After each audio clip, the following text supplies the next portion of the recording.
discuss what is the mean free path of these molecules. What is this? What is the meaning of mean free path? Now again consider the same case that these gas molecules are rigid spheres whose collision diameter is sigma. Already we discussed what is the meaning of collision diameter. This means that the molecules can collide only when these molecules lie at distance sigma or less. So if the molecules collision diameter will be less sigma, it will be at distance sigma or less, then it can only collide, otherwise it will not collide. Also assume that one molecule is in motion and rest are stationary. So this we already assume that one molecule is colliding so many molecules which are stationary position. Actually this never happens, but to calculate the mean free path, we have to put this condition important. The molecules will thus collide with each other, each other molecules of the gas, and as a result of collision, molecules will travel zigzag distances in a straight line as d1, d2, d3 in successive collision.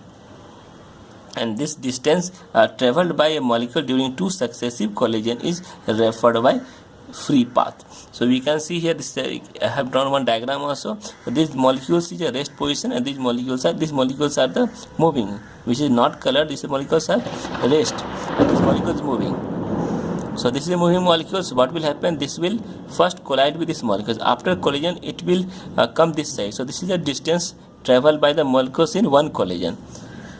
Again this molecule will collide with this one, so again it will go this side. So it will travel this two distance. So I just discussed the definition, the distance traveled by the molecule during two successive collisions. So this is the one collision, this is the second distance. So these are two distance. So these two distance is called as the free path. So this is the free path, this is the free path. It is going in the straight line.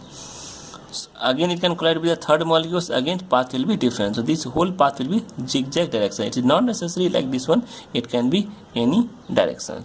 So this free path varies from time to time. So average distance traveled by a molecule before colliding with other molecules is known as the mean free path, and this is denoted by lambda. So lambda is equal to d1 plus d2 plus d3 to up to, we can write here, d to the power n, d to the subscript n, and again you divide by n. N is the number of molecules collision. So it depends on the, again this mean free path is depends on the molecular size. If the molecular size is larger, mean free path will be lesser. If the molecules have more number of molecules, if they have more number of molecules, then more number of collisions, then mean path will be smaller. It's very clear. You take the one vessel which contains 2000 molecules, and you take another vessel which contains 200 molecules. So definitely less number of molecules have longer mean path, and the more number of molecules have a shorter mean free path.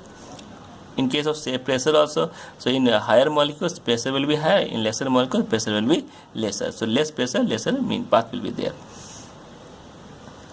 Now next, collision frequency used to derive an expression for the mean free path. So this is used to derive the for expression of mean free path. How? Let us see. If a molecule is moving with a average speed and collides with a frequency z1. Z1 means the identical molecule. The mean free path is given by lambda equal to speed by z, that is the frequency.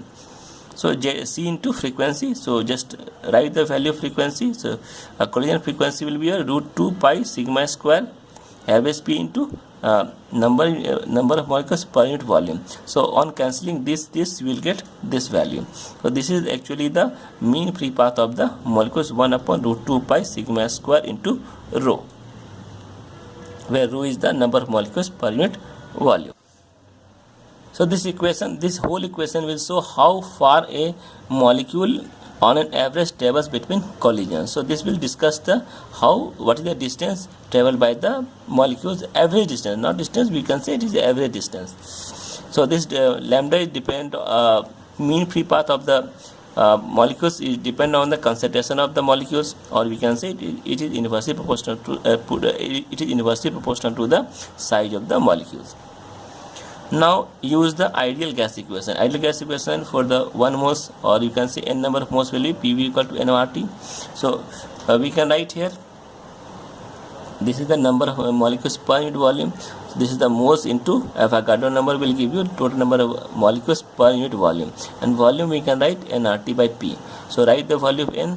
this will be nRT upon P. So on solving we will get the this rho equal to P into Na by RT.